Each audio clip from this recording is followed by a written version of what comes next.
Buenas, el día de hoy vamos a hablar sobre reconocer la normativa legal en Colombia relacionada con los procesos del sistema de gestión de calidad.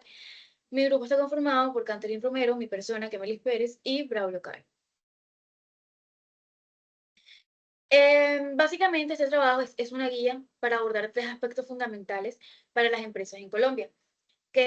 ¿Cuáles son estos pues, temas fundamentales? Pues, la facturación electrónica, la protección de derechos de autor en software y la contratación laboral y comercial. El cumplimiento de estas obligaciones legales es esencial para la sostenibilidad empresarial y evitar sanciones.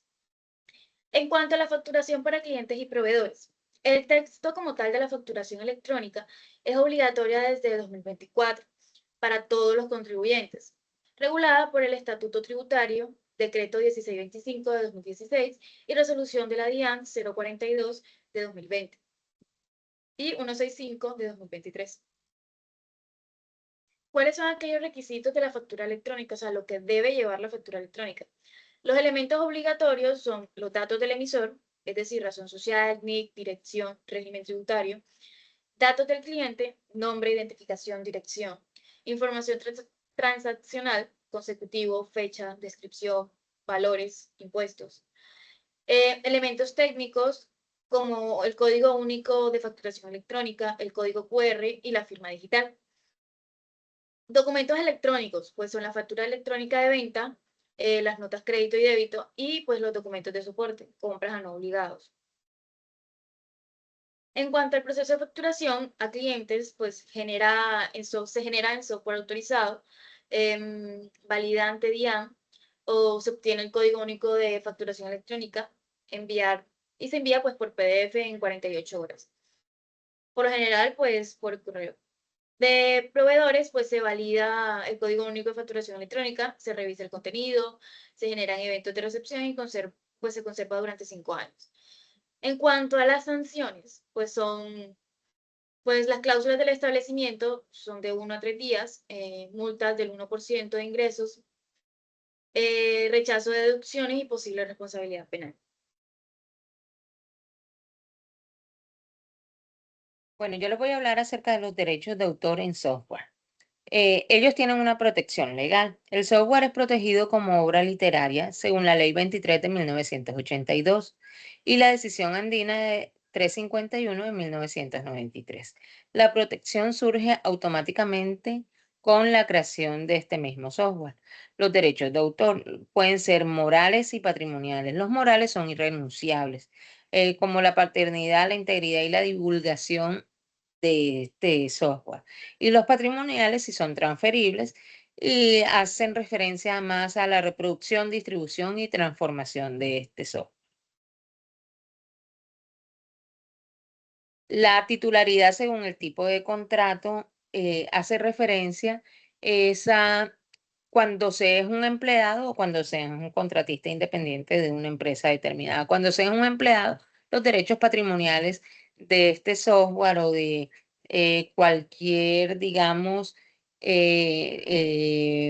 contenido que requiera o demande derechos de autor, pertenecen al empleador cuando el desarrollo es parte de las funciones laborales del empleado. La recomendación siempre es incluir la cláusula expresa en el contrato de trabajo. Cuando se es un contratista independiente, los derechos permanecen en el desarrollador, salvo cesión expresa por escrito, especificando el alcance, territorio y duración de esta cesión. Hay unos tipos comunes de licenciamiento. Entre ellos tenemos la propietaria, el software libre y la SaaS. La propietaria es un código cerrado. El software libre hace referencia al GPL, al MIT y al Apache. Y el SaaS es por suscripción. Los elementos del contrato son el software licenciado, el tipo de licencia, los usuarios permitidos, la duración, el costo y el soporte. Registro y protección. Este software se debe registrar ante la DNDA, proporciona presunción legal de autoría, fecha cierta y prueba judicial. También un proceso virtual con código fuente y manual. Las acciones antipiratería son medidas cautelares, indemnizaciones y las acciones penales. Esto brinda de 4 a 8 años de prisión según el artículo 271 del Código Penal. colombiano. Con- Bueno, con respecto a la contratación por empleados y proveedores, pues el contrato laboral existe cuando concurren tres elementos, que es la prestación personal, la subordinación y la remuneración. Estos tipos de contratos pueden ser de término fijo, independientes, por obra de labor o de aprendizaje. La de término fijo tiene duración determinada de máximo 3 años y se requiere un contrato escrito. La de indefinido, pues no tiene fecha de terminación y pues proporciona una mayor estabilidad.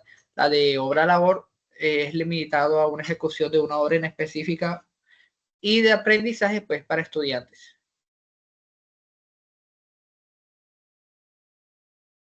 Las obligaciones del empleador pues son el salario y prestaciones. El salario mínimo en el 2025 pues está en 1.423.500 en Colombia. El auxilio de transporte está por 200.000 pesos, hasta dos salarios mínimos legales vigentes. La PRIVA es un mes anual que está dividida mitad en junio y mitad en diciembre. La cesantía es un mes al año, consignada antes del 14 de febrero y los intereses de cesantías son el 12% anual pagados en enero. Pues, y hay vacaciones que son 15 días hábiles y son pagados estos 15 días hábiles.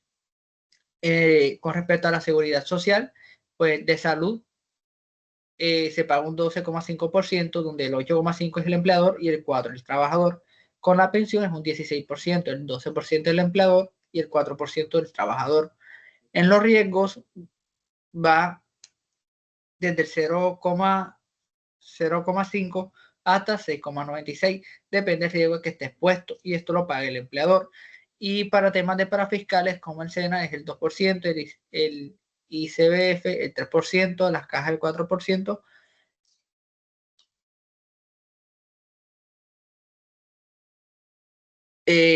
Para el tema de la terminación del contrato, si es con justa causa, no hay indemnización y las justas causas son violencia, incumplimiento grave o deficiencia notaria.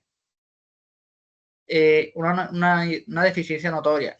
Sin justa causa, pues si hay indemnización, si es indefinido, menor a un año, son 30 días de salario, si es indefinido, mayor o igual a un año, son 30 días más 20 días sobre el año adicional.